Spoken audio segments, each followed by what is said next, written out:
राधे राधे आप सभी को।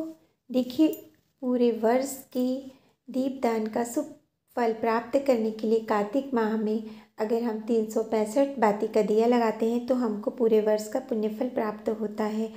और इसके लिए कुछ सामान की आवश्यकता होती है, जैसे कच्चा सूत है, कलावा है, रोली है, कुछ अक्षत है और मीठा जो भी आप चाहें, खील बताशा, और जल है, पुष्प है, तिल का तेल है, देसी घी है।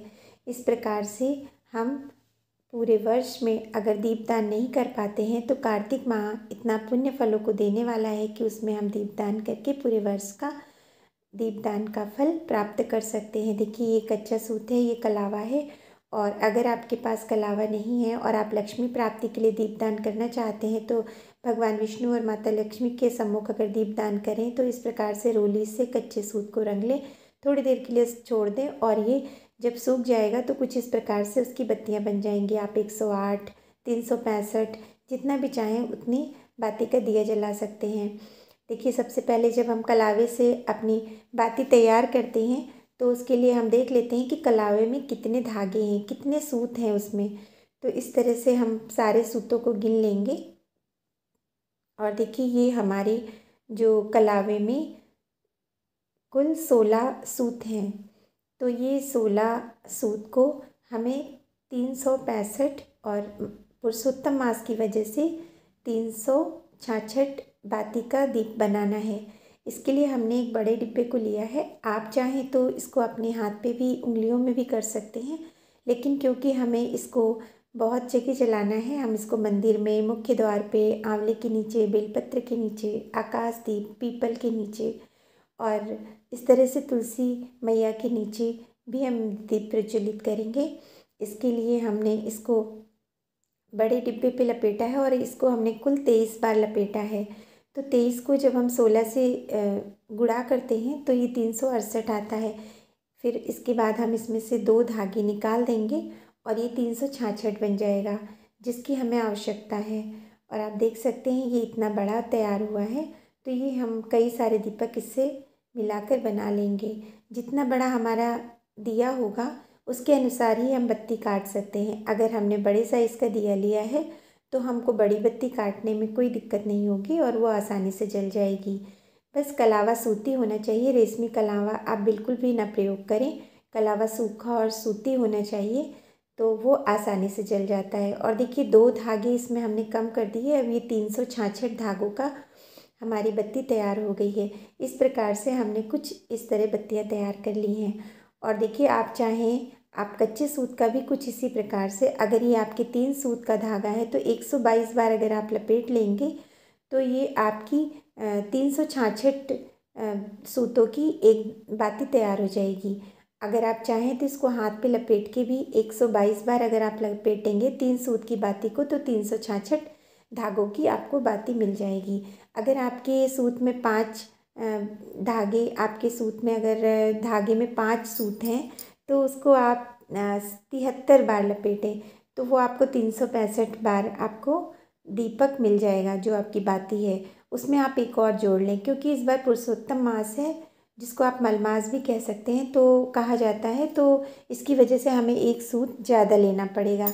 इस प्रकार से हम पूरा 122 बार इसको लपेट रहे हैं। और देखिए, 122 बार लपेटने पे, क्योंकि इसमें 3 सूत थे इसलिए थोड़ा मोटा ज़्यादा हो जाता है और कलावे में 16 सूत थे इसलिए वो थोड़ा पतला दिखाई देता है।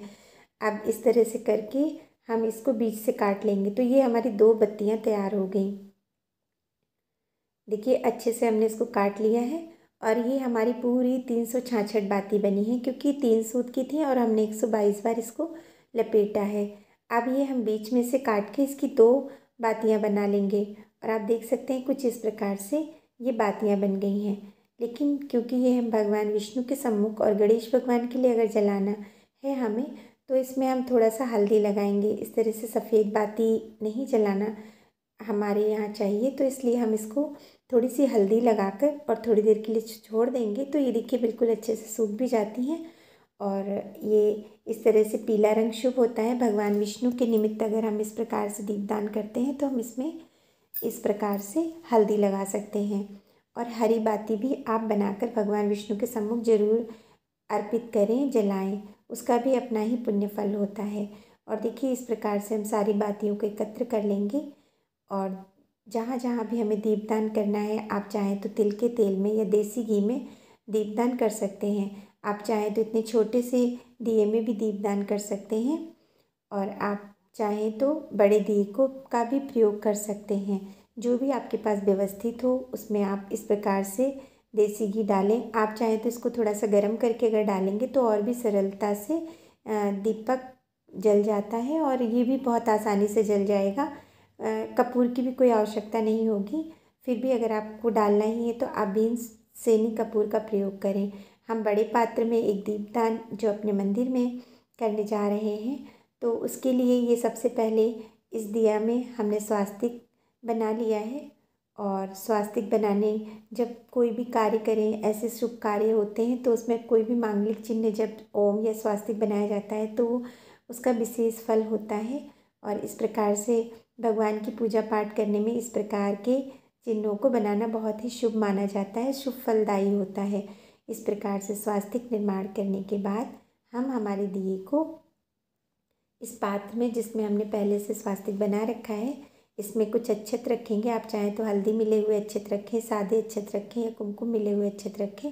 और इस प्रकार से पुष्प इत्यादि रख के हम इसको तिल के तेल से जलाने जा रहे हैं। ये हम माता महालक्ष्मी के सम्मुख भी ऐसा दिया जला सकते हैं, तो तिल के तेल का भी आप प्रयोग कर सकते हैं।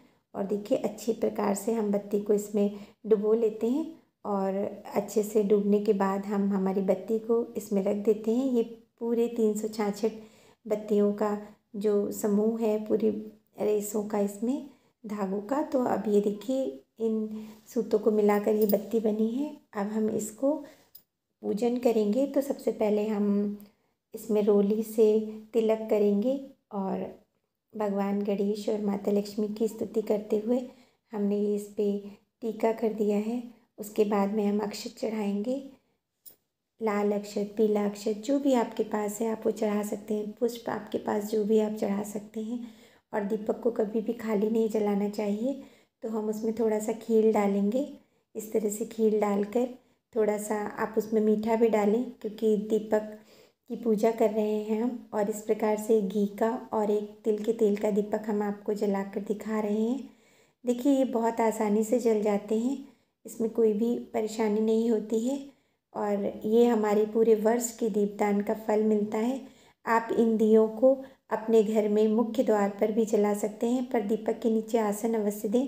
अपने घर के मंदिर में जलाएं, आंवले के पेड़ के नीचे जलाएं, बेलपत्र का पेड़ अगर आपके घर में है तो वहाँ जलाएं। आकाश दीपदान अवश्य करें। अगर घर के पास में पीपल वृक्ष है तो वहाँ भी आप जला सकते हैं। जलाशय है तो वहाँ भी जला सकते हैं। अगर जलाशय नहीं है तो एक लोटे में आप इस प्रकार से गंगा मैया का आवाहन करके वहाँ जलाएं। और देखिए ये हम दीपक की पूजा करेंगे। कोई भी पूजा किए बिना हम दीपक नहीं रखते। और इस प्रकार से पूजा करने के बाद उसकी आचमनी करेंगे और हम अपने दीपक को पूरी तरह से जब पूजा कर लेंगे तो प्रणाम करेंगे। उसके बाद में हम थोड़ा सा पुष्प और अक्षत लेकर क्षमा याचना करेंगे। हम मनुष्य हैं, पूजा पाठ में कुछ ना कुछ गलतियां तो अवश्य हो ही जाती हैं। जाने अनजाने हुए पाप के लिए क्षमा मांगकर हम अपने दीपक से प्रार्थना करेंगे कि हे दीप स्वरूप भगवान, आप हमारे घर में सुख समृद्धि सौभाग्य दें और हमारे इस दीपदान को हमारे भगवान, हमारी माता लक्ष्मी, हमारे विष्णु भगवान स्वीकार करें। और अगर आपको मेरे द्वारा दी गई जानकारी अच्छी लगी हो तो कृपया चैनल को लाइक शेयर सब्सक्राइब